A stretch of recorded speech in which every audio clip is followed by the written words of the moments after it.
Hi guys, it's the Pro Tech Geek here, and today I'm going to be talking about the mini LED iPad Pro. So this iPad I've had since last Friday, and the reason I didn't do an unboxing video was when I got the iPad I wasn't actually feeling well, and I just felt that getting a review video out was more important than the unboxing one anyway. So before this iPad I had a 10.5-inch iPad Pro, which is fine, but I just felt the design was quite dated and outlooking, and performance-wise, a few times when I was uploading YouTube videos, it did actually crash, and I knew that with the new M1 chip in this iPad Pro that this just wouldn't happen. This is just the base 12.9-inch iPad Pro with the 128GB of storage and the 8GB of RAM. And the reason I didn't go for more storage was because it's really expensive getting the storage options off of Apple. And I thought that if I needed more storage, I would get like a pen drive or something, which I would probably do anyway.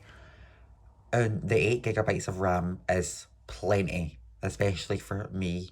8GB of RAM, especially with the new M1 chip, is just loads. Like I don't think I'll ever max out the amount of RAM this iPad has. Like I don't think it'll ever get overloaded or anything. And I've literally kept apps open from last week, and they're still there, and it's fine. No performance slowdowns or anything. So this iPad Pro's two main upgrades over previous models is the display and the processor. So the processor in it is the M1 chip, the same one that was found in last year's MacBooks or the M1 iMac that came alongside this iPad. So the performance on this new iPad is incredible. As you can see here, the Geekbench score is amazing. So this is a comparison between my last iPad. So that was my 10.5-inch iPad Pro, and as you can see, the new iPad with the M1 chip just does miles better. We're talking like almost 3 times better performance in multi-core score and double in single core. This iPad is just so powerful, and I think especially when I'm exporting YouTube videos and stuff, this will become really obvious. This iPad Pro, if you're a professional, you could actually use it. The one thing limiting this iPad, I think, is actually the software. So this iPad doesn't run like Final Cut Pro or anything, which means that people like YouTubers like Marquez and stuff, they won't be able to edit on this because they don't have their pro editing apps. They can't edit ProRes raw videos and stuff, which means they couldn't use it as a computer. But for me personally, I can, and I just prefer this over a computer, honestly. I feel the fact that I can just take it off this keyboard and use it is just more fun.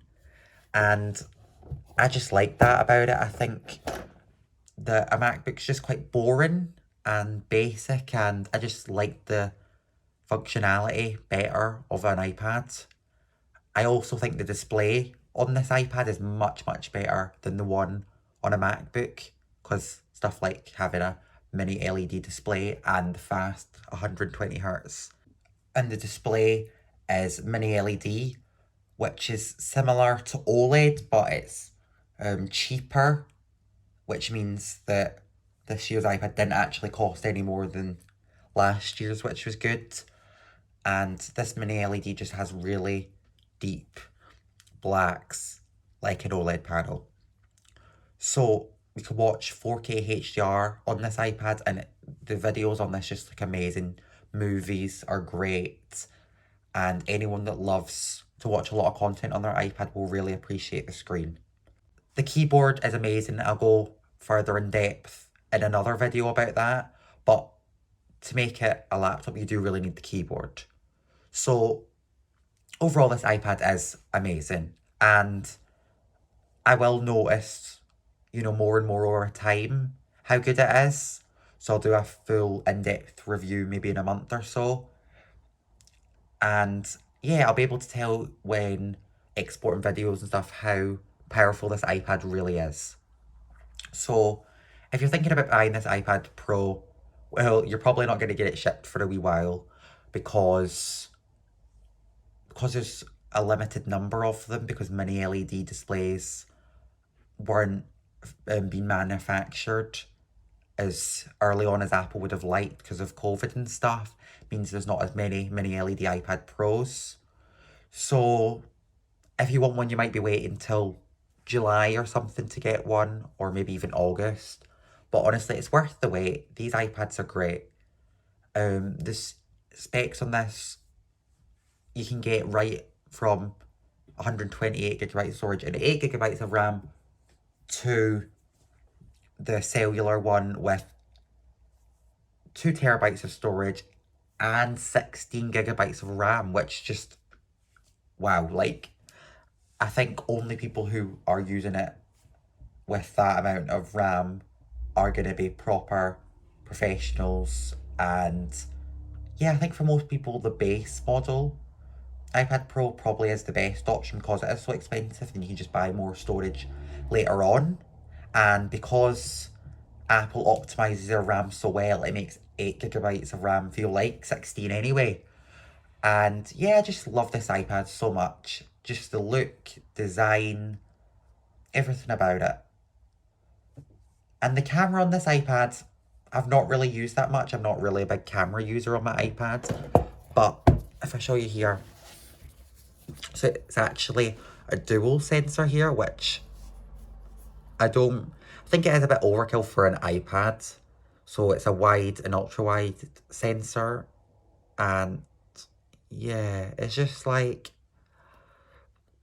I don't think I'll ever use the ultra wide camera on this. I'll probably only ever use the wide one because who really is going around taking photos on their iPads? It also has a LiDAR scanner, which I haven't really tried out yet. But I think, eventually I will try it out and use it more. So I hope you enjoyed this video and I hope you found it very useful in deciding whether or not to buy one of the brand new mini LED iPad Pros. Well, goodbye. I'll see you in the next one. Please like and subscribe. Goodbye.